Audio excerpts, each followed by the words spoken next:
अस्सलाम वालेकुम and a very warm welcome. आप देख रहे हैं आज पाकिस्तान, मैं हूं सिद्रा इकबाल। आज की सुबह कुछ मिली जुली, बिकॉज़ अगर हम वीकेंड की बात करें तो आपके सामने भी सोशल मीडिया पे हमारे ही मुल्क के शो बिज़नेस से रिलेटेड पर्सनालिटीज़ के बारे में मिक्स्ड खबरें पहुंची होंगी। कहीं हमने देखा कि खुशियां हैं, जिस तरह के ईमान अली की शादी हुई and it was all over social media. हमारी तरफ से भी, हमारी पूरी टीम की तरफ से उनको बहुत बहुत मुबारकबाद। और दूसरी तरफ अगर हम शो बिज़नेस या मॉडलिंग, फैशन की दुनिया की ही बात करें, so we all know that Vareeza Ahmed, the super model of Pakistan, she lost her baby sister to a very tragic road accident over the weekend as well। और आज उनकी जो सबसे छोटी बहन है, जिनकी उम्र सिर्फ 24 साल थी, उनको दोपहर के वक्त सुपुर्द खाक किया जाएगा। तो लाइफ को अगर देखा जाए तो इसी तरह मिले जुले हमारे सामने सिचुएशंस आती हैं, और जितना आप प्लानिंग करते हैं, कभी कभार ऐसा लगता है आपकी प्लानिंग धरी की धरी रह जाएगी। आज सुबह भी जब हम प्रोग्राम का आगाज़ करने लगे तो एकदम से ब्रेकिंग न्यूज़ आई, जिसके हवाले से आप देख सकते हैं कि अभी तमाम ही न्यूज़ चैनल पर इसके बारे में अपडेट्स आ रही हैं। मलीर कराची में एक 3 मंजिला इमारत ज़मीन बोस हो गई, जिसमें अभी तक की इतलात के मुताबिक 12 लोगों के मलबे तले दबे होने का खदशा जाहिर किया जा रहा है। लोग अपनी मदद आपके तहत इस मलबे को हटा रहे हैं, लेकिन अभी तक इमदादी कार्रवाइयों की जो टीम है वो वहाँ तक नहीं पहुँच पाई है। अब सवाल ये पैदा होता है, जब आप ये मनाजिर देखते हैं, हम वैसे तो सुबह सुबह हर रोज़ ही आपको रिमाइंड कराते हैं कि ये ज़िंदगी अल्लाह ताला ने आपको नेमत दी है। इस नेमत को आप वैल्यू किस कदर करते हैं, ये बहुत इम्पॉर्टेंट है। आपका जो पर्सपेक्टिव है ज़िंदगी की तरफ, वो बहुत इम्पॉर्टेंट है। जिस तरह के 2 बाकी ख़बरें मैंने आपको बताई शो बिज़नेस से रिलेटेड, किस वक्त आपके लिए क्या माइलस्टोन रखा है, आप उसको पहले से नहीं बता सकते। कुछ लोगों को लगता है कि ये मेरी टाइम लाइन है, इस तरह ज़िंदगी ने आगे बढ़ना है। अगर आप किसी 22, 23, 24 साल के शख्स को देखें तो उसको लगता है कि मेरे पास अभी बहुत लंबा अरसा है, जिसमें मैं गलतियां भी कर सकता हूं, जिसमें मैं प्रोक्रेस्टिनेट भी कर सकता हूं, अपने अगर मसाइल हैं उनका आहिस्ता आहिस्ता मैं हल निकाल ही लूँगा। लेकिन ये आज की सुबह और आज के ये वाक़यात हमें यकीन दिलाते हैं, एक दफ़ा फिर याद दिलाते हैं कि ज़िंदगी का हर लम्हा उसको भरपूर अंदाज में जिए, और बहुत कोशिश कीजिए कि आपके जहन में जो कुछ चल रहा है उसको फोकस्ड रखें, उसको किसी सिमत में लेके जाएं। ये जो मनाज़िर आप अपनी स्क्रीन पे देख रहे हैं, जिसमें ये ज़मीन बोस इमारत है, आप सोचिए कि इनकी सुबह भी आम लोगों की तरह, हमारी तरह ही हुई होगी। हो सकता है आज किसी ने बहुत इंपॉर्टेंट प्रेजेंटेशन पे जाना हो, या फिर किसी ने बहुत इंपॉर्टेंट कोई एग्ज़ाम देना हो। हर रोज़ की तरह यानी एक रात पहले इस घर में जो खातून खाना हो, उसने सोचा हो कि जी मैंने सुबह नाश्ता बना के जल्दी जल्दी अपने काम निपटाने हैं। But how life is unpredictable, ये एक रिमाइंडर है। इसमें बहुत सारी और चीज़ों की बात भी की जा रही है, गफलत के हवाले से बात की जा रही है कि क्यों नहीं हम इमारतों का, उनकी सस्टेनेबिलिटी का, उनकी मजबूती का, उनका इस काबिल होने का कि वहाँ पे लोग रिहाइश पजीर हो सकें, सिटी इंतज़ामिया इसका चेक क्यों नहीं लेती। कराची में, मुल्क भर में ऐसी मुतअद्दिद इमारतें मौजूद हैं जो इस वक्त रहने के काबिल नहीं हैं, या तो वो बहुत पुरानी हो चुकी हैं, या फिर अगर ये बहुत पुरानी बिल्डिंग नहीं भी थी, इसको बनाने वालों ने शायद इसकी स्ट्रेंथ का, इसकी मजबूती का, इसमें इस्तेमाल होने वाला जो खाम माल है उसका इस तरह ख्याल नहीं रखा। आज जब हम इन जानों का ज़िया देखते हैं तो हमारे जहनों में मेरे ख्याल में 2 राय में लोग बढ़ जाएंगे। एक वो जो समझते हैं कि शायद इसको प्रिवेंट किया जा सकता था और ये हमारी ही मुजरिमाना गफलत है। दूसरी तरफ वो लोग भी होंगे जो अपने दिल को ये कह के दिलासा देंगे कि जो होनी है वो तो होकर रहती है। लेकिन इन एनी केस आपका और मेरा इस दुनिया में, इस जहान में वक्त बहुत थोड़ा है, और उस वक्त को कैसे इस्तेमाल करना है ये आपके ऊपर मेरे ख्याल में डिपेंड करता है, क्योंकि तरजीहात हम अपनी खुद ही बनाते हैं। ज़िंदगी में बहुत सारे ऐसे प्लान्स होंगे जो नहीं सही चले होंगे, या आपके साथ आपको लगता है कि ज़्यादती हुई होगी, आपने कुछ सोचा था, किसी ने आपको धोखा दिया या आपको बिट्रे किया।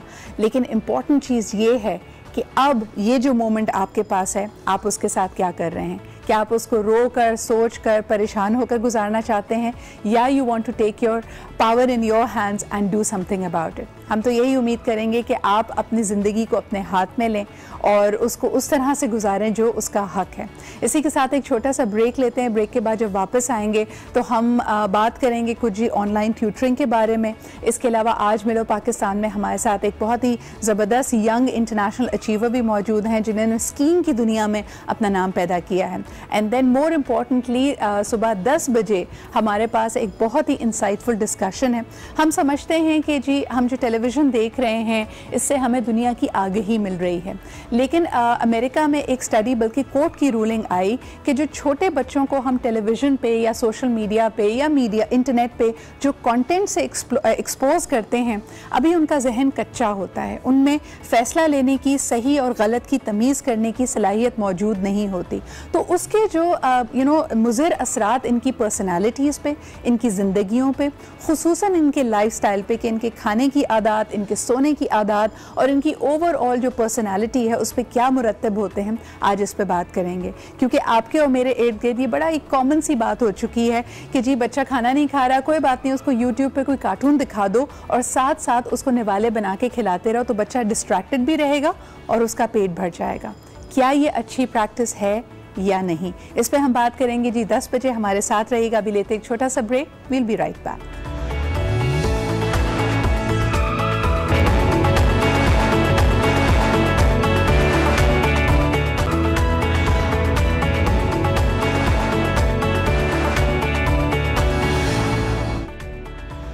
And welcome back. आप देख रहे हैं आज पाकिस्तान, और यकीनन बहुत सारे स्टूडेंट्स की ये ख्वाहिश होती है कि उनको एक अच्छा कोच, एक अच्छा टीचर मिल जाए।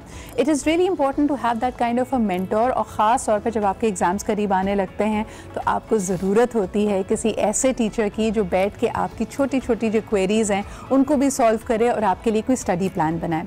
लेकिन कराची जैसे शहर में भी हम देखते हैं कि आपके पास टीचर्स तो बहुत हैं, लेकिन quality tuitions is a big question mark. इसी चीज़ को हल करने के लिए हमने देखा कि एक ऑनलाइन पिच स्टार्ट हुई है। It's a startup company by the name of learning pitch, और उसका आइडिया भी यही था कि घर बैठे, क्योंकि आज हर चीज़ आप देख सकते हैं कि ऑनलाइन है, so this is a e learning platform जिसके ज़रिए आप, अगर आप ओ लेवल्स या ए लेवल्स कर रहे हैं, आप लोकल सिस्टम में इंटरमीडिएट या बैचलर्स कर रहे हैं, या फिर अगर आप स्पेसिफिकली अकाउंट्स और CAS भी कर रहे हैं, चार्टर्ड अकाउंटेंसी कर रहे हैं CA, तो आपके लिए कोई ट्यूशन्स अवेलेबल हों। And this is called the learning pitch. आज हमारे पास लर्निंग पिच की टीम मौजूद है। आइए आपसे इनकी मुलाकात कराते हैं। First of all the founder and the chief executive Syed Wajahat, आप ही के साथ तशरीफ रखते हैं Rafay Sheikh, you one of the instructors with the programme, and last but definitely not the least Talha Ahmed, you are also N instructor. तो सबसे पहले वेलकम टू द शो। वजाहत साहब, सबसे पहले आप बताइए, because I have heard you speak, यानी डिस्ट्रप्ट के नाम से एक कराची की सबसे बड़ी हमने देखा था कि pitching and IT startup hub conference हुई थी, जिसमें इस तरह के ज़बरदस्त आइडियाज़ को प्रेजेंट किया गया था, and you were there for a fireside pitch as well. So tell us a little bit about the idea. Fine.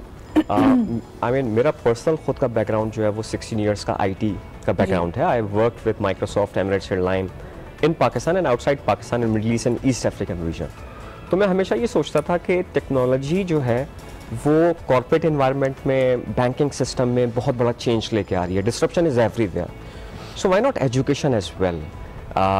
तो हमने जब लर्निंग पे स्टार्ट की 2017 सितंबर में, so the idea was and our main objective is to make quality education affordable and accessible. इसमें 3 main चीज़ें हैं। पहला मसला ये है कि एजुकेशन क्वालिटी की नहीं होती मोस्ट ऑफ द टाइम। दूसरा ये कि अगर हो भी जाए तो अफोर्डेबल नहीं होती, and for some of the people even if it is affordable it is not accessible. So Learning Pitch came with this idea कि we will start building online learning platforms that will help students to achieve these 3 goals। तो we came up with this idea, and हमें तकरीबन 1 साल लगा इस पूरी चीज़ को develop करने में। So we are a group of like 30 people, 30 team members जिन्होंने इस पूरे प्लेटफॉर्म को बनाया है। इसमें होता ये है कि basically we are providing a platform to teachers. So अगर एक टीचर, एक इंस्टीट्यूट ऑनलाइन लर्निंग प्लेटफॉर्म बनाना चाहता है, so for them it is very tough because they are not coming from a technology background. So you're saying that you have the infrastructure, the outreach, exactly, और आपके साथ teachers जो कि interested हैं, and I think this is a brilliant opportunity for those teachers जो part time कुछ करना चाहते हैं, यानी they can come, they can record a module। और जिस तरह के प्रोग्राम में मैं इनको प्रोब कर रही थी तो मुझे ये पता चला कि ये रिकॉर्डेड सेशंस है ताकि क्वालिटी कंट्रोल हो सके। एक टीचर अपना फुल 100% देता हुआ एक कॉन्सेप्ट को समझाए, ताकि अगर वो बार बार करना पड़ता है ट्यूशन्स में तो आप टीचर्स भी after at the end of the day they human beings, तो वो परफॉर्मेंस नहीं रहती जो पहली दफ़ा होती है. So you record their best day, लेकिन फिर हर स्टूडेंट की क्योंकि अंडरस्टैंडिंग और उसकी क्वेरीज फ़र्क हो सकती हैं, then they are live webinars as well कि आप मॉड्यूल देखने के बाद वीकली या मंथली आप you sit with the same instructor and you try to understand कि अगर कोई कॉन्सेप्ट आपको अभी भी क्लियर ना हुआ हो, so you can go to learning pitch for that. Rafay, आपसे जानना चाहूँगी, you looking after the O levels and the A levels part of the learning pitch. आप खुद 10 साल से टीचिंग कर रहे हो, तो what was your attraction of being a part of this? Like, I'm sure कि आपकी practice इतनी well established है, you're working in some of the best known institutions in Karachi. तो फिर learning pitch पे आना is just a startup, it was a risk. Why did you go for that? Yeah, over the years मैंने ये देखा है कि the way teaching is taking place and students जो है आजकल different तरीक़ों से समझना चाहते हैं. The way it was 10 years ago, it's changing because of technology. And हर स्टूडेंट के पास आजकल फ़ोन्स हैं, आईफोन्स हैं, टैबलेट्स हैं. So why not make the best use of it. Plus ये कि you get a better quality as well that way, because as you said के प्री रिकॉर्डेड सेशंस होते हैं विच इंश्योर्स क्वालिटी कंट्रोल.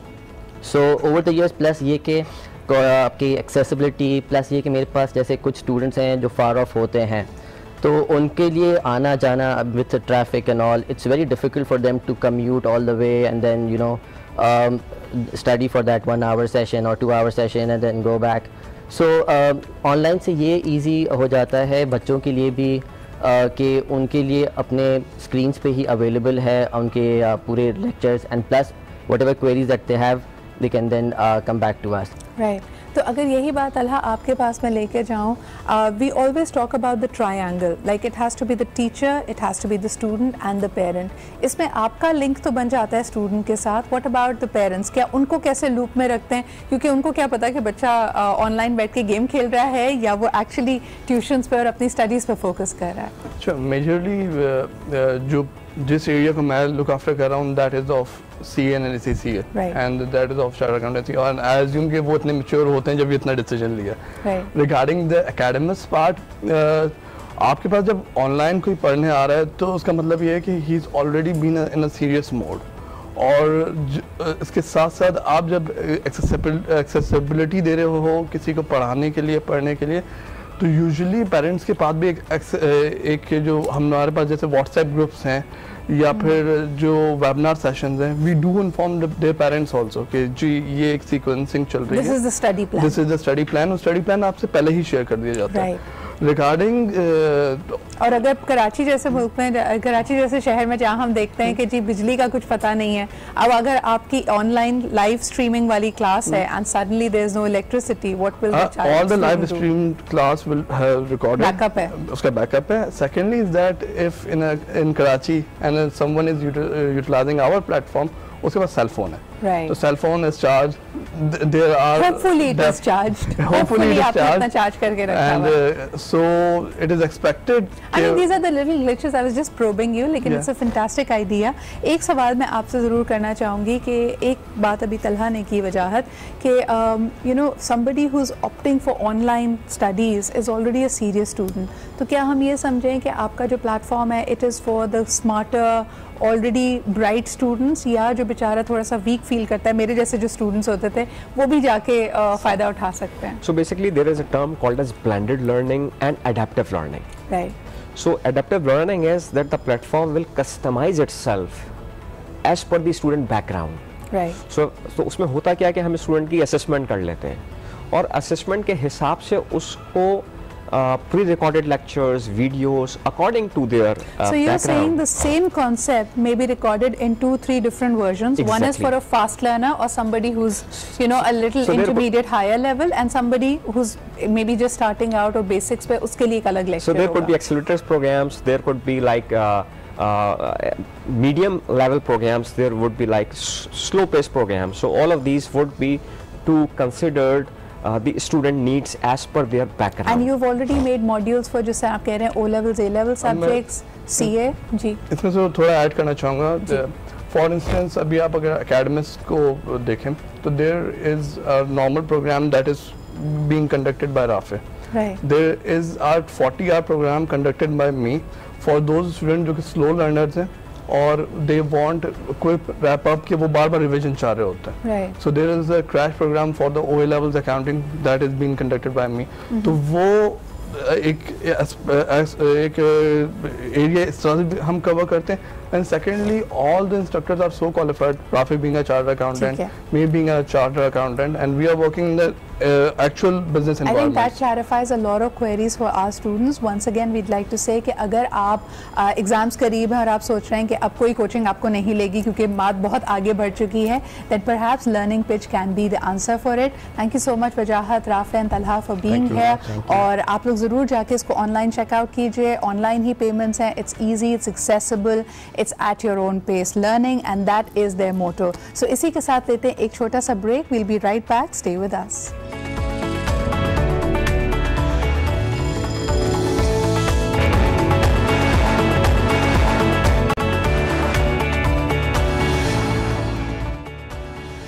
जी जनाब, welcome back. और अब वक्त हुआ है मिलो पाकिस्तान से का. वी हैव द 17-year-old फजल वदूद जिसने इंटरनेशनली पाकिस्तान का नाम रोशन किया है एज अ स्की चैंपियन. सबसे पहले आपको दिखाते हैं इनके हवाले से एक report and then we'll continue having a conversation with him. It is always heartening to see young athletes क्योंकि इनका जोश, इनका जज्बा हमें भी यही जोश और जज्बा देता है. तो हमारे साथ मौजूद हैं फजल. अस्सलाम वालेकुम Fazal, thank you very much for joining me this morning. सबसे पहले आपसे पूछना चाहूँगी कि इतने मुख्तलिफ स्पोर्ट्स में आपका इंटरेस्ट है, इसकी क्या वजह है? गिलगित के आप पहले स्क्वॉश प्लेयर भी हैं. How did you develop this interest? जी बिल्कुल. जब मैं 4.5 साल का था, चूँकि 4.5 साल के बच्चे को अपने नाम का पता नहीं होता, मेरे वालिद जो हैं वो टूरिज़म इंस्ट्रक्टर थे, GB के फर्स्ट माउंटेनियरिंग एनवायरमेंटल इंस्ट्रक्टर. और उनकी बदौलत ही ये हुआ कि उनको शौक़ था इस चीज़ का, स्कीइंग का वगैरह. तो 90s के दौर में या 80s के वक्त में जो है ये स्कीइंग जो है इतनी प्रमोट नहीं हुई थी पाकिस्तान में, या इतना जो है इसका स्कोप जो है आगे नहीं बढ़ा था. तो उनको इस चीज़ का काफ़ी शौक़ था. उन्होंने यूरोप इन चीज़ों में, इन जगहों में इसको देखा हुआ था. तो वो जो शौक़ है वो मेरे अंदर जो है उसको उभारने के लिए मुझे इस चीज़ के अंदर किया. तो जब मैंने होश संभाला तो मुझे इतना ही पता लगा कि हाँ मैं स्कीइंग कर रहा हूँ. और स्कीइंग जो है एक बहुत ही ज़बरदस्त गेम है और थ्रिलिंग गेम है. और पाकिस्तान में डे बाय डे इसका जो है स्कोप और इसका जो लेवल है वो अप होता जा रहा है. इंटरनेशनल प्लेयर्स यहाँ पे आते जा रहे हैं. पहले इंटरनेशनल प्लेयर्स का बहुत इशू होता था. स्नो कंडीशंस यहाँ पे बहुत जो हैं लो हुआ करती थी. उसके बाद जो हैं 2016 में यहाँ पे first Karakoram alpine ski championship रखा गया एयरफोर्स के जाय मकुआ पे. और उसकी वजह से फिर ये जो है स्कीइंग काफ़ी प्रमोट होता गया. और अल्हम्दुलिल्लाह इसमें हमें भी मौका कि नलतर में बड़ा ही ज़बरदस्त विंटर स्पोर्ट्स फेस्टिवल लगा और उसमें आपने भी पार्टिसिपेट किया. लेकिन फजल, आपको वापस लेके जाना चाहूँगी 2017 में जब आपने पाकिस्तान को रिप्रेजेंट किया और आप वहाँ पे स्कीइंग चैम्पियन करार पाए और आप फर्स्ट नंबर पे थे. क्योंकि हम हमेशा एक तरह से मुआवजा करते हैं पाकिस्तानी एथलीट्स का इंडियन एथलीट से, और इंडिया दूसरे नंबर पर आया. उस हवाले से क्या फीलिंग्स थी, वो क्या मौका था, कुछ कहना चाहेंगे उसके बारे में? जी बिल्कुल. चूँकि इंटरनेशनल लेवल पे एक स्कीइंग का अवार्ड लेना ये एक बहुत ही एजाज़ी बात होती है. और फिर गिलगित से एक इंटरनेशनल के लिए हम सेलेक्ट किए गए. तो पहले जो दिल में थोड़ा सा नर्वस था रेस के टाइम पे, और जब रेस हुई बाद में पता चला कि पाकिस्तान का जो फर्स्ट पोजीशन है, तो उस वक्त जो वो खुशी है वो जाहिर नहीं की जा सकती थी. और मतलब एक बहुत ही मज़ा आया कि पाकिस्तान जो है फर्स्ट पे है. आपका फ्लैग जब टॉप पे चढ़ता है उस वक्त काफ़ी मज़ा आता है. बिल्कुल सही कह रहे हैं. और मुझे ये बताएगा कि अक्सर लोग जब आप लोगों को ये बर्फीली ढलानों पे फिसलता हुआ देखते हैं तो इसमें स्पीड है, थ्रिल है, एडवेंचर है. लेकिन एक सवाल हमारे जहन में आता है कि आप लोगों को ठंड नहीं लगती? इतनी ठंड होती है वहाँ पे, और आम आदमी के लिए तो सिर्फ चलना फिरना मुश्किल होता है, और अपने आप को इतना चाको चौबंद रखना, अपनी इतनी ग्रिप रखना, उसमें कितनी मुश्किलात होती है? उसकी ट्रेनिंग आप कैसे करते हैं?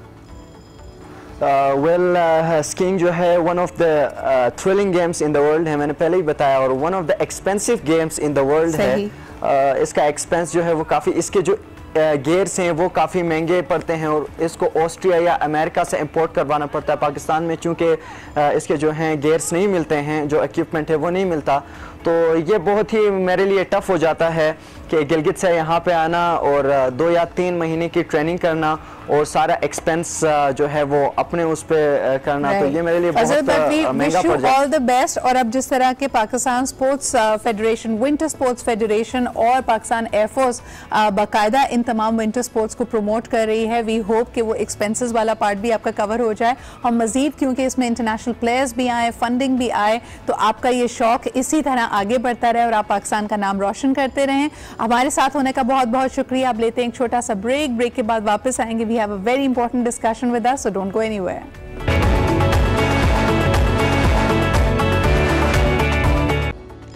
Welcome back. आप देख रहे हैं Aaj Pakistan. I have 2 very chatty guest और उनके साथ बात करके मुझे भी बहुत मज़ा आ रहा था, क्योंकि आज का सब्जेक्ट ही ऐसा है। जब हम बात करते हैं बच्चों की तो we try to provide them the best of everything, लेकिन क्या आपने कभी सोचा है कि जो इतना खूबसूरत सा टेलीविज़न या उनको लाड करते हुए अगर आप कहते हैं कि जी अपनी मर्ज़ी से तुम कार्टून्स देख लो, आज 1 घंटा नहीं, आज हम जेनरस फील कर रहे हैं, तुम 1.5 घंटा कार्टून देख लो, तो क्या आपने सोचा है कि उसका इम्पैक्ट उनकी लाइफ पर क्या बन रहा है?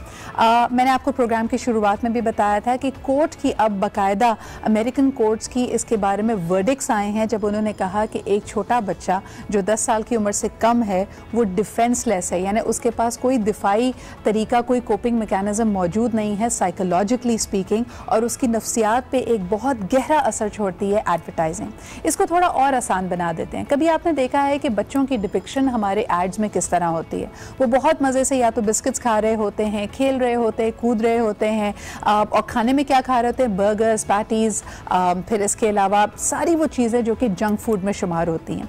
कभी आपने बच्चे को टेलीविज़न के किसी भी एड में कुछ हेल्दी खाते हुए नहीं देखा होगा। So all these images slowly and gradually बच्चे के जहन में पुख्ता होते चले जा रहे हैं, जिससे वो समझता है कि मेरी ग़िज़ा यही होनी चाहिए, मुझे बिस्किट्स ही खाने हैं, मुझे चॉकलेट्स ही खानी है, शरारत करनी है, क्यूट दिखना है, बट दैट्स अबाउट इट। ये वो सारी चीज़ें हैं जिसमें शायद एडवर्टाइजर्स का ख्याल ये है कि वो सिर्फ और सिर्फ अपने ब्रांड को पुश कर रहे हैं। वहाँ पे जो इमेजेस दिखाए जाते हैं वो ये कहते हैं कि जी बच्चे तो बिस्किट खाते ही हैं। So it's literally like putting the horse before the cart कि इसमें से पहले क्या चीज़ होती है। क्या आपने इतनी दफ़ा ये इमेजेस दिखा दिए हैं कि अब हमारे जहनों में ये पुख्ता हो गए हैं और हमने यही कुछ अपने बच्चों के बारे में सोच लिया है, या फिर इसकी हकीकत कुछ रिवर्स है? इसके अलावा आज आपको ये भी बताते चले कि हमने क्योंकि हमारा लार्जेस्ट सब्जेक्ट यही है कि मीडिया का, टेलीविज़न का, इंटरनेट का क्या इम्पैक्ट पड़ता है बच्चे की नफ्सियात पे, उसकी पर्सनालिटी पे, बल्कि बिलखुसूस 2 एरियाज़ को हम कवर करेंगे, उसकी ईटिंग हैबिट्स पे और उसके सोने के पैटर्न्स पे। ये 2 चीज़ें हैं जो मेरे ख्याल में बच्चे के लिए बहुत इंपॉर्टेंट होती है, उसकी पर्सनालिटी के लिए बहुत इंपॉर्टेंट होती हैं, और ये हम ज़रूर इम्पैक्ट कर रहे हैं। आप हमें कॉल भी कर सकते हैं। एक रिपोर्ट भी हमने इसके हवाले से बनाई है। सबसे पहले आपको वो दिखाते हैं, कुछ लोगों के रिएक्शंस भी हैं, पेरेंट्स उसके बारे में क्या सोचते हैं, and then we will take this discussion forward. So let's take a look.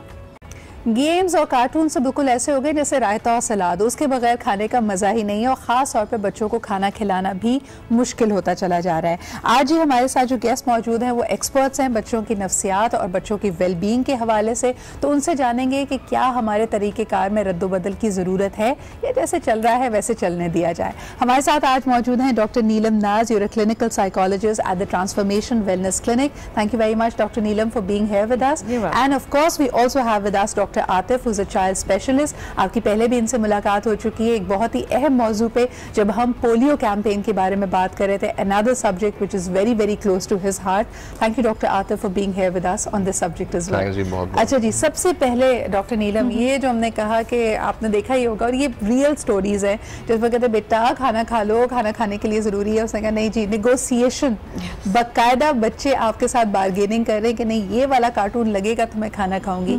ये हमने जो इतनी जल्दी उनके अंदर चेंज ले आए हैं, उनकी पर्सनालिटीज़ को ऐसा बना रहे हैं, क्या इसके इम्पैक्ट्स हैं? ओके, जब खाते वक्त हम स्क्रीन टाइम ज़्यादा यूज़ कर रहे होते हैं तो हमारा जो बच्चों का जो फोकस है वो खाने से ज़्यादा स्क्रीन पर है। कब उनका पेट भर रहा है, कब उनको ज़्यादा चाहिए, कब नहीं चाहिए, they don't know anything about that. वो कंटिन्यूसली इन्वॉल्व हैं कि अब क्या लग रहा है, अब स्क्रीन पे क्या लग रहा है, डिस्ट्रैक्टेड है।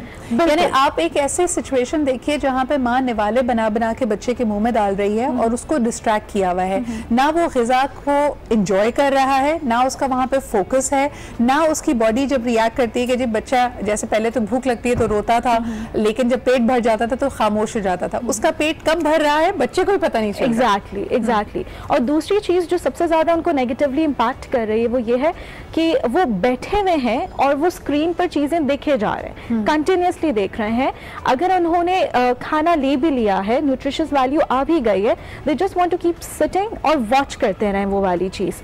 कोई फिजिकल एक्टिविटी नहीं हो रही है, बाहर नहीं जा रहे हैं, अगर बाहर खेलने भी जा रहे हैं तो नहीं, मैं वो वापस आकर ये वाला कार्टून देखूंगा। वो बैठे हुए हैं और वो बहुत ज़्यादा फिजिकल एक्टिविटी को वॉच कर रहे हैं। तो जब फिर वो खाना खत्म हो गया या स्क्रीन ऑफ हो गई तो फिर उनका बिहेवियर बहुत ज़्यादा हाइपर एक्टिव होना शुरू हो जाता है।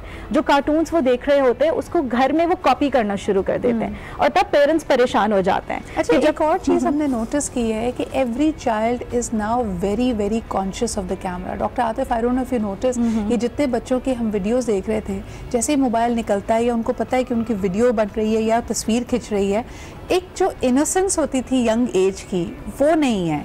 अब now they are sort of performing for the camera. ये आपको लगता है कि एक डेंजरस ट्रेंड है? देखिए, जैसे बिल्कुल आप सही बात कह रही हैं, मोबाइल जैसे टॉपिक है तो सही बात है कि मोबाइल हमारे लिए नेसेसरी चीज़ है, हमारी एक टेक्नोलॉजी है जिसे बच्चों को आना चाहिए, is good thing.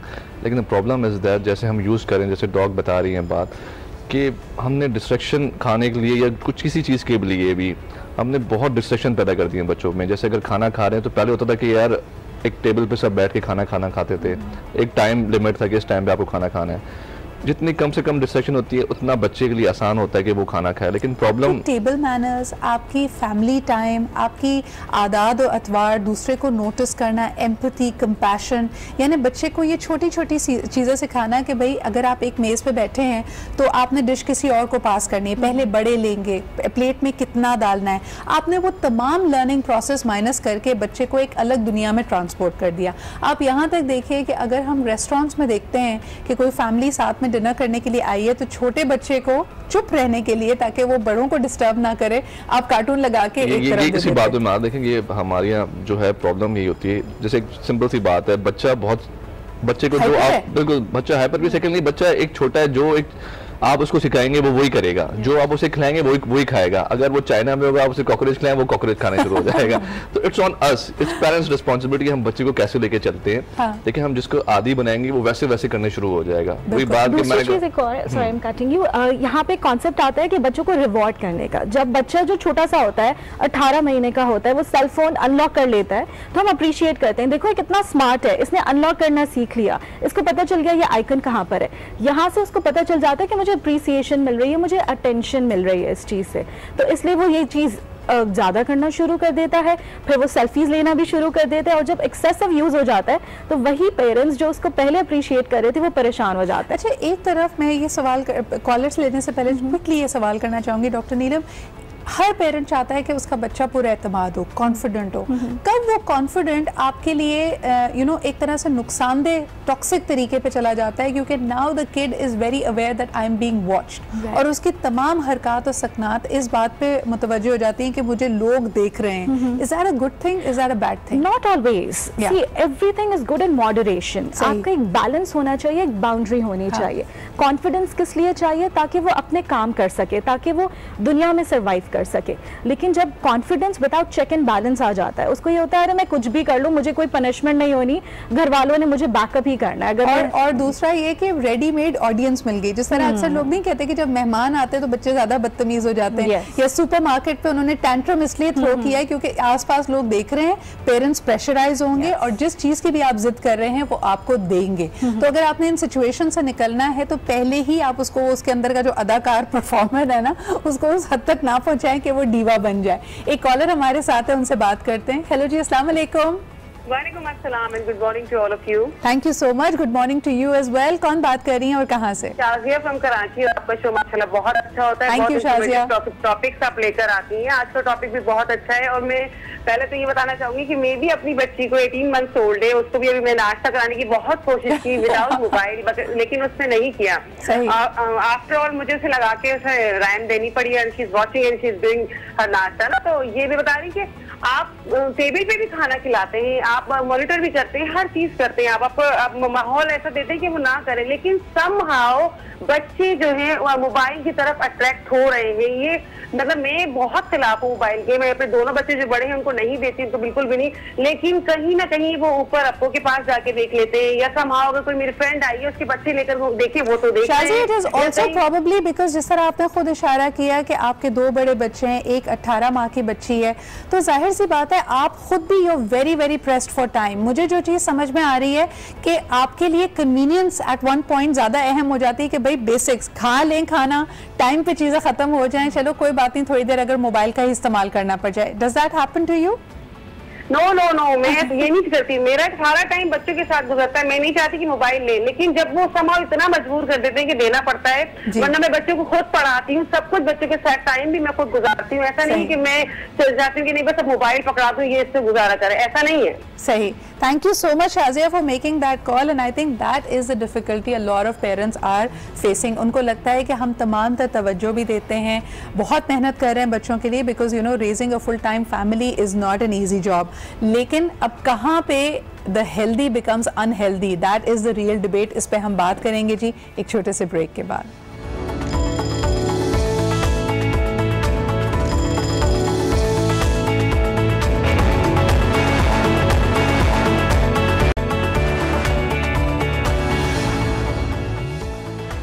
Welcome back after the break. आप देख रहे हैं आज पाकिस्तान, और यकीनन जो हम बात कर रहे हैं वो है कि किस तरह मीडिया का और टेलीविज़न का, ख़ास तौर पे जो स्क्रीन टाइम एंड गैजेट्स हैं, उसका बच्चे की नफ्सियात पे, उसकी लाइफस्टाइल पे क्या फ़र्क पड़ता है, और ख़ास तौर पे जो असरात हैं वो कितने नेगेटिव हो सकते हैं। शायद इन चीज़ों को हम लाइटली लेते हैं, लेकिन बच्चे की नफ्सियात डिफेंसलेस होती है। जो इमेजेस, जो परसेप्शंस उसमें हम क्रिएट कर रहे हैं, चाहे वो उसकी एवरीडे लाइफ, उसकी इंटरेक्शंस है जो इससे असरअंदाज हो रही हैं, या फिर उसके खाने पीने की आदत, या यहाँ तक कि उनके सोने और बेदार होने के भी जो औकात है इससे इफेक्ट होते हैं। अब हमने हमारे प्रोग्राम में हमारे पैनल को ज्वाइन किया है ताजवर बेग ने, who is a mother, and I wanted to take her opinion as a mother as well. Otherwise you see her on television, and of course she is very active with hosting, with doing her PR and her events. Thank you Tajwar for joining us. ये जो बात अभी हो रही है, अभी एक पहले कॉल भी हमारे पास आई थी, उन्होंने कहा कि जो हमारी कोशिश होती है, we try to put things together, blame नहीं कर सकते आप पेरेंट्स को, लेकिन बच्चे खुद डिमांड करते हैं, यानी अब वो जिद्दी हो जाते हैं, they don't want to eat till आपने उनको यूट्यूब पे या कहीं आपने उनको कार्टून्स नहीं लगा के दिए, तो फिर क्या करना चाहिए पेरेंट्स को? लेकिन आप इस तमाम बात जो हम अभी कर रहे थे कि बच्चे जो डिमांड करते हैं, तो वो बच्चे इतने डिमांडिंग बने क्यों हैं? Can you see the root causes of it कि उन्हें डिमांडिंग हमने बनाया? बिकॉज क्योंकि देखें बच्चा तो बच्चा है, बच्चे की अगर आप साइकी को देखें एंड बीइंग, जैसे मैं अगर मदर अपने बच्चे की साइकी को देखूं, तो उसको ये आदत डालने वाला कौन है? पेरेंट्स। ठीक है, अगर हम देखें हमारे पास, जब हम अपने चाइल्डहुड मेमोरीज को अगर आप रिकॉल करें, उस वक्त ये तमाम गैजेट्स और ये एप्लीकेशंस, ये टैबलेट्स, मोबाइल फोन्स दूर दूर तक नहीं था। याद है मुझे रीडिंग का शौक था ताजवर, तो हमें डाइनिंग टेबल पे अगर कोई स्टोरी बुक पढ़ रहे तो पहले डांट पड़ती थी कि आओ सब साथ में आके खाना खाओ, और वहाँ पे वो बुक लाना अलाउड नहीं थी कि आपका ये काम, यू डू इट सेपरेटली, खाने के बाद सिर्फ खाना। आप एक हैबिट्स होती हैं, ठीक है, बच्चों की वो डेवलप हुआ करती थी। बच्चों से आप पूछा करते थे कि आपका स्पेयर टाइम क्या, आप किस तरह से यूटिलाइज करते हैं।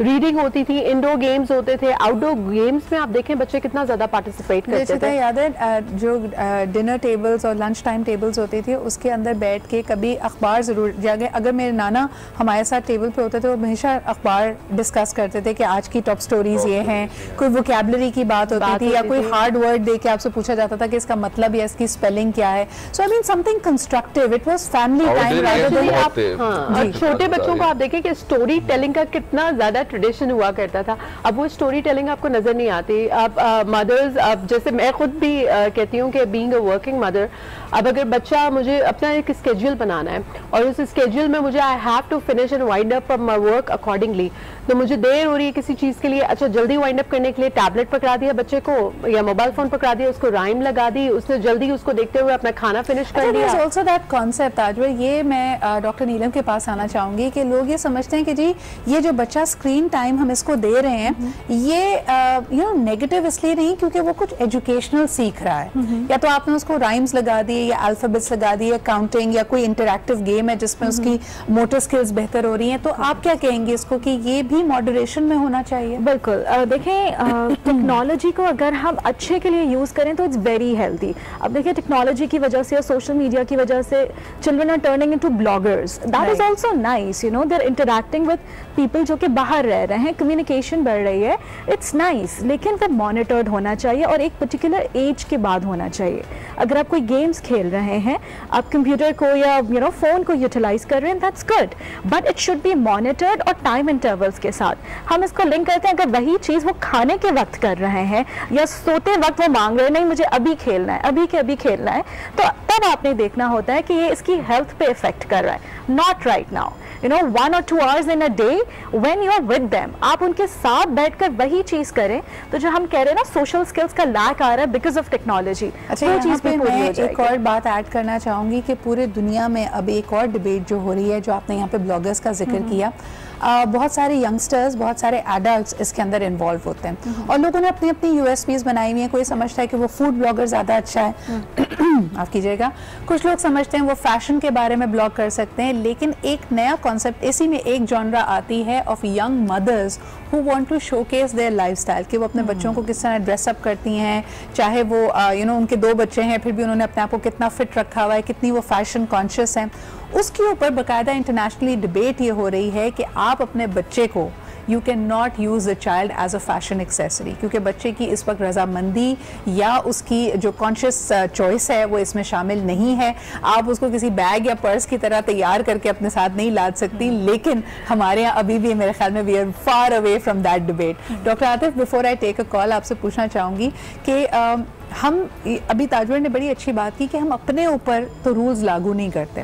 आप बच्चे को कह रहे हैं कि मीडिया या उसका गैजेट टाइम कम करें, यहाँ जो 7 बजे से अम्माएं ड्रामा देखना शुरू करती हैं वो 11 बजे तक, जब तक आखिरी ड्रामे का रीरन ना शुरू हो जाए तब तक देखते रहते हैं।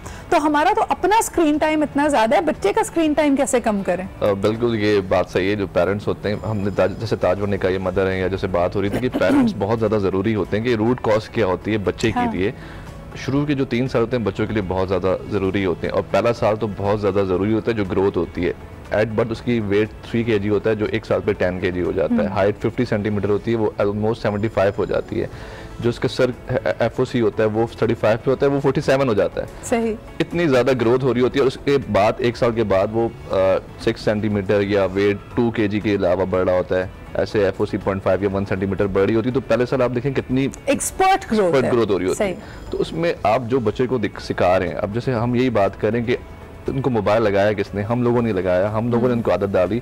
जैसे पहले होती थी चीज़ें सारी, पेरेंट्स होते थे, आप यकीन माने जैसे आप बात कर रहे थे, हम लोग पता है आउटडोर एक्टिविटीज़ इतनी ज़्यादा होती थी, हम लोग, मुझे याद है कि मेरी पेरेंट्स हम हमेशा छुप के भाग जाते थे बाहर क्रिकेट खेलने के लिए, फुटबॉल खेलने के लिए। ऐड आता था पहले जो स्मोकिंग के खिलाफ, तो वो एक फादर को ये एहसास दिलाया जाता था कि देखें बच्चा देख रहा है, आपको सुन रहा है और आपको इमिटेट करता है। तो अगर एक दिखाते थे कि एक फादर सिगरेट स्मोकिंग कर रहे हैं तो बच्चा पेंसिल को उठा के वही एक्ट को फॉलो करने की कोशिश करता था।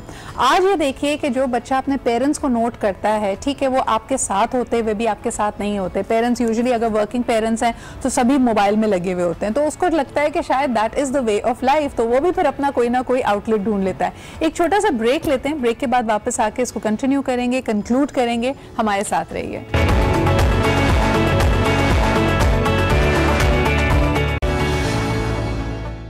आजकल हम इतने इमोशनल हो गए और डे टू डे लाइफ में इतने बिजी होते हैं कि बच्चों को प्रॉपर टाइम नहीं दे रहे। जब मेरा बेटा 1-1.5 साल का, कार्टून लगाएंगे तो खाना खाएगा, पता नहीं खाएगा। बच्चे अब मोबाइल फ़ोन के बिना रह नहीं पा रहे हैं ना, ज़्यादा से ज़्यादा प्रॉब्लम ये हो गई, इससे जान छुड़ाना मुश्किल हो गया है। पेरेंट्स खुद परेशान है कि अब किस तरह बच्चों से जान छुड़ाई जाए सेल फोन से।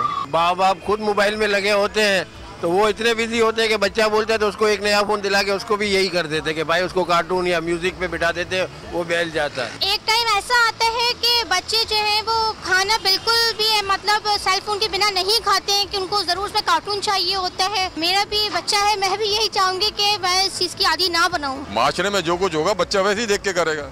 माँ बाप जो है तरबियत है, पहली दरगाह है ना, तो वो जैसे जैसा देखेंगे, जैसा आप उसको डालेंगे उसी तरह से वो चलेगा। मेरे जहन में ये सवाल आ रहा है कि मोबाइल फ़ोन्स जब नहीं थे तो हमारा बचपन कैसे गुजरा, हमने खाना कैसे खाया, हम अपने पेरेंट्स के साथ अगर बाहर जाते थे तो पेरेंट्स कब अपना अलोन टाइम भी कर पाते थे, बातचीत भी कर पाते थे जिसमें बच्चों की इंटरफेरेंस ना हो, बच्चे तमीज़ से एक तरफ बैठे हों। अब क्योंकि ये तमाम चीज़ें इतनी मुश्किल लगती हैं आज के पेरेंट्स को, तो सबसे आसान हल यही है कि हाथ में मोबाइल पकड़ा दिया जाए और बच्चे को डिस्ट्रैक्ट कर दें। लेकिन ये बच्चा इतना डिस्ट्रैक्ट हो जाता है कि फिर ये आपकी भी नहीं सुनता। तभी ये वजह है कि हम बच्चों में बढ़ते हुए हेल्थ रिस्क देख रहे हैं, उनके स्लीप पैटर्न्स ख़राब हो गए हैं, उनका फूड का जो इंटेक है वो ज़्यादा से ज़्यादा उसके अंदर न्यूट्रिएंट्स कम होते हैं और उसके अंदर कैलोरीज बहुत हाई होती हैं। These are called empty calories, जिसकी वजह से बच्चों में ओबेसिटी भी बढ़ रही है। पहले तो हमें अपने ऊपर कदगन लगानी पड़ेगी, जो कुछ बच्चे को दिखाएं साथ बैठकर देखें, स्क्रीन टाइम को लिमिट करें। एज मच एज 6-6 घंटे अगर बच्चे गैजेट्स, टेलीविजन और सब चीज़ों को मिलाकर देख रहे होंगे तो उसका असर तो पड़ेगा। अगर आप अपने ऊपर भी चेक एंड बैलेंस रखना चाहते हैं तो अब ऐसी ऐप्स मौजूद हैं जो आपको ये मॉनिटर करके बताती हैं कि आप अपने मोबाइल फ़ोन में आपने कौन सी ऐप को कितना टाइम दिया।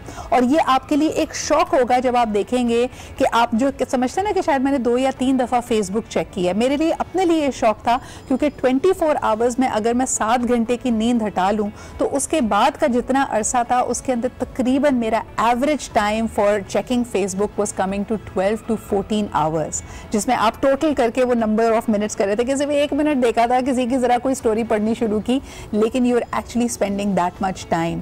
और ये आप सोच सकते हैं कि फिर आपके जहन में एक रील है जो चले जा रही है। ताजवर, आप क्या कहेंगी कि सबसे पहले अपने ऊपर रोक लगाना ज़्यादा मुश्किल है? हमारा भी तो यही हाल है। अगर हम ऑफिस से थके माने घर पहुंचते हैं तो हम खाने की ट्रे लेके टीवी के सामने बैठ जाते हैं, या तो खबरें देख रहे होते हैं या कोई ट्रैश टीवी के भाई सोचना ना पड़े, बस टीवी चल रहा है और साथ साथ खाना खाएं। हाँ सजा, उसमें सबसे पहले ज़रूरी है, अभी हम इतनी बातें कर रहे थे कि देखें हमें अपना लाइफस्टाइल चेंज करने की ज़रूरत है, हमें अपना पैटर्न चेंज करने की ज़रूरत है, हमें अपने स्केड्यूलिंग करने की ज़रूरत है। पहले भी पेरेंट्स होते थे, पहले भी बच्चे रहे, हमने भी बिल्कुल इंडोर आउटडोर गेम्स भी होते थे, हेल्दी एक्टिविटीज़ भी करते थे। तो हमें सिर्फ एक मोबाइल फ़ोन या टैबलेट्स को या इस तरह के गैजेट्स को बेस बना के या सिर्फ एक देखिए पेरेंट्स को ब्लेम करना इज ऑल्सो नॉट राइट। सुलाने में बच्चों को कितनी मुश्किल होती है। अक्सर पेरेंट्स लड़ रहे होते हैं इस बात पे कि भाई हम चाहते हैं बच्चा 8 बजे सो जाए, 12 बजे से पहले नहीं सोता। अब वही बात है ना कि आपने स्लीप पैटर्न्स चेंज हो गए हैं, ठीक है। पहले भी बच्चे 8 बजे खाना खाया, टीवी देखा, उसके बाद अपनी पूरी स्लीप लिए। कहते हैं ना कि बच्चों के लिए कम से कम एक 7 to 8 आवर्स की स्लीप जो है मस्ट, ताकि वो जब सुबह उठे तो वो फ्रेश रहे। लेकिन अब वो स्लीप पैटर्न्स आपने चेंज कर दिए हैं। वीकेंड्स पे भी आप देखें बच्चों का देर तक जागना होता है। टैबलेट्स, मोबाइल फोन्स नहीं है तो आप टेलीविजन के ऊपर इंटरनेट के थ्रू यूट्यूब लगा लेते हैं। लैक ऑफ स्लीप बच्चों की विजिलेंस, उनकी लर्निंग कैपेसिटी को भी अफेक्ट करती है। बिल्कुल बहुत ज़्यादा अफेक्ट कर रहा है। जैसे ज़्यादा यूज़ ऑफ मोबाइल आ रहा है उससे रेडिएशन इतनी पास हो रही होती है, जो हमने भी स्टडी देख रही है, ट्यूमर्स भी, कैंसर भी इसमें आगे जाके एक्सट्रीम पार्ट बिल्कुल। ऐसे स्लीप डिस्टर्ब, पढ़ाई पे उसका लैग आ रहा है, रात भर जब नींद ही पूरी नहीं हो रही तो सुबह स्कूल जाना है तो कैसे फिर वो स्टडी करेगा, वो डिस्टर्बेंस आ रही है। तो प्रॉब्लम तो बहुत ज़्यादा आ रही है। आर्गुमेंट इसके बारे में डॉक्टर आतिफ लोग ये भी देते हैं ना कि भाई दुनिया में जो ट्रेंड्स चल रहे हैं, जैसे हम जब छोटे थे हमारे घर में एक डिबेट हुई थी कि जी अम्मी सबके घरों में डिश लग गई है तो हमारे घर में भी लगे, क्योंकि हम सोशल आउटकास्ट अपने आप को फील करते हैं। सब फलाने प्रोग्राम की बात कर रहे हैं तो हमने ना देखा हुआ तो हम कैसे करेंगे। यही चीज़ आज के बच्चे के लिए मोबाइल फोन का बिल्कुल मैं आपको बताऊं, टेक्नोलॉजी अच्छी बात है, आनी चाहिए बच्चे को, लेकिन इसका एक टाइम लिमिट होनी चाहिए। जैसे आप बता रहे हैं टाइम कितना आपने यूज़ किया, ये एक चीज़ है जिसका अच्छा एक रिएक्शन भी है, तो एक्शन जिसका होगा तो रिएक्शन भी ज़रूरी होता है।